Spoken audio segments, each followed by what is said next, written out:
ابراہیم نام، آیت 35 کے فقرے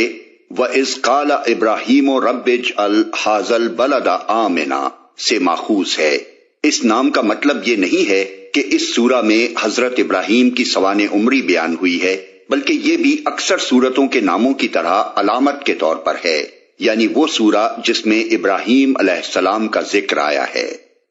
زمانہ نزول،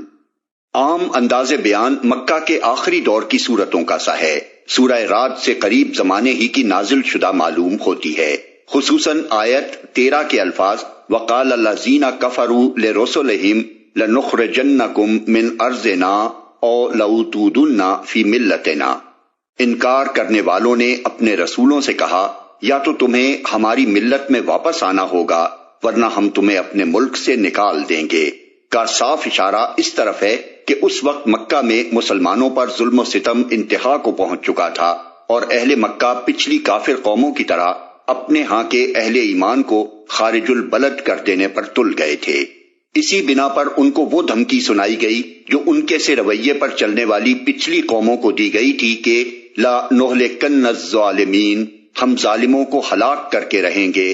اور اہل ایمان کو وہی تسلی دی گئی جو ان کے پیش روؤں کو دی جاتی رہی ہے کہ لِنُسْكِنَنَّكُمُ الْأَرْضَ مِن بَعْدِهِمْ، ہم ان ظالموں کو ختم کرنے کے بعد تم کو ہی اس سرزمین میں آباد کریں گے۔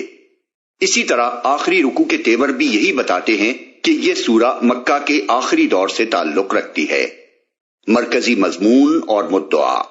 جو لوگ نبی صلی اللہ علیہ وسلم کی رسالت کو ماننے سے انکار کر رہے تھے اور آپ کی دعوت کو ناکام کرنے کے لیے ہر طرح کی بدتر سے بدتر چالیں چل رہے تھے، ان کو فہمائش اور تنبیہ، لیکن فہمائش کی بنسبت اس سورہ میں تنبیہ اور ملامت اور زجر و توبیخ کا انداز زیادہ تیز ہے۔ اس کی وجہ یہ ہے کہ تفہیم کا حق اس سے پہلے کی سورتوں میں بخوبی ادا کیا جا چکا تھا، اور اس کے باوجود کفار قریش کی ہٹ دھرمی، اناد، مزاحمت، شرارت اور ظلم و جور میں روز بروز اضافہ ہی ہوتا چلا جا رہا تھا۔